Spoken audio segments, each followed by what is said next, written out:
ग्वालियर पहुंचे केंद्रीय कृषि एवं किसान कल्याण मंत्री शिवराज सिंह चौहान ने कहा, कृषि भारतीय अर्थव्यवस्था की रीढ़ है और किसान उसकी आत्मा है। किसानों की सेवा हमारे लिए भगवान की पूजा है। कृषि में उत्पादन लगातार बढ़े, लागत घटे, उत्पादन का ठीक दाम मिले, प्राकृतिक आपदा में राहत मिले, कृषि का विविधीकरण हो और धरती आने वाली पीढ़ियों के लिए भी अन्न उत्पादित करती रहे, इसका प्रयास प्रधानमंत्री मोदी के नेतृत्व में कृषि विभाग लगातार करता रहा है। गेहूं हमारी प्रमुख फसल है। गेहूं अनेकों तरह की कठिनाइयों का सामना कर रहा है। जलवायु परिवर्तन, बढ़ते हुए तापमान के कारण यह आशंका व्यक्त की गई है कि गेहूं का उत्पादन घट सकता है।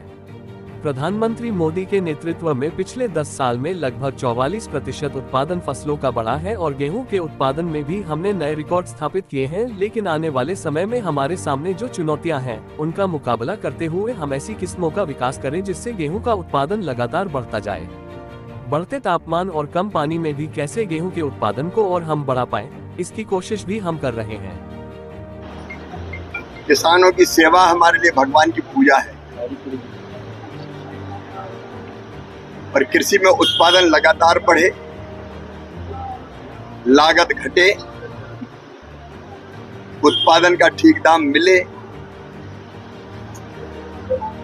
प्राकृतिक आपदा में राहत मिले, कृषि का विविधीकरण हो और धरती आने वाली पीढ़ियों के लिए भी अन्न उत्पादित करती रहे,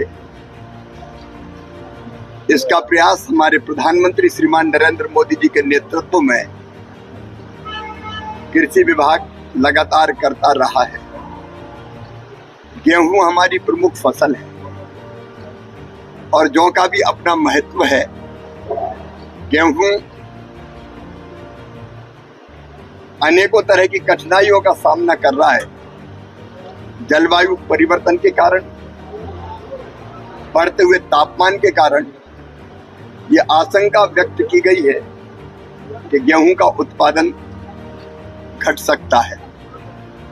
एक जमाना वो था तब हम अमेरिका से BL 480 लाल गेहूं आयात करके खाते थे, लेकिन आज मैं अपने किसानों को धन्यवाद दूंगा, वैज्ञानिकों को प्रणाम करूंगा, विशेषकर हमारे प्रधानमंत्री मोदी जी के नेतृत्व में पिछले 10 साल में लगभग 44% उत्पादन फसलों का बढ़ा है और गेहूं के उत्पादन में भी हमने नए रिकॉर्ड स्थापित किए हैं। लेकिन आने वाले समय जो चुनौतियां हमारे सामने हैं, उन चुनौतियों का मुकाबला करते हुए हम ऐसी किस्मों का विकास करें कि जिससे गेहूं का उत्पादन घटे ना, लगातार बढ़ता जाए।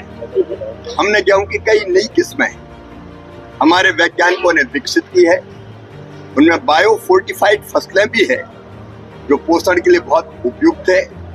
ग्लूटेन की मात्रा कैसे गेहूं में कम हो, इसका भी हम प्रयत्न कर रहे हैं। बढ़ते तापमान और कम पानी में भी कैसे गेहूं के उत्पादन को और हम बढ़ा पाएं, इसकी कोशिश भी हम कर रहे हैं। और आज इसीलिए वैज्ञानिकों का और विशेषज्ञों का एक चिंतन का कार्यक्रम आज ग्वालियर में आयोजित है, जिसमें देश भर के हमारे जाने माने ख्यातिनाम वैज्ञानिक भी है, प्रगतिशील किसान भी है। तो आज हम यहाँ गेहूं पर भी चर्चा करेंगे और गेहूं के साथ साथ हम जौ पर भी चर्चा करेंगे।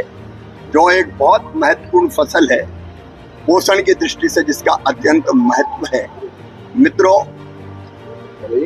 हमारे रबी के पूरे प्लान को करने के लिए 2 फसलों का चक्र मुख्यतः है, खरीफ का और रबी का। तो रबी में हम कैसे फसलों का बेहतर उत्पादन करें, इसके लिए रबी कॉन्फ्रेंस 14 और 15 सितंबर को हमने दिल्ली में बुलाई है। राज्य सरकारों के कृषि मंत्री और सारे अधिकारी, विशेषज्ञ और केंद्र सरकार के सारे अधिकारी, वैज्ञानिक, विशेषज्ञ सब उन पर विचार करेंगे। और फिर एक बार जो लैब में शोध होता है, रिसर्च और अनुसंधान होता है, उसको हम सीधे लैंड तक लेके जाएं, किसानों तक लेके जाएं। इसके लिए पहले विकसित कृषि संकल्प अभियान हमने खरीफ की फसल के लिए भी चलाया था।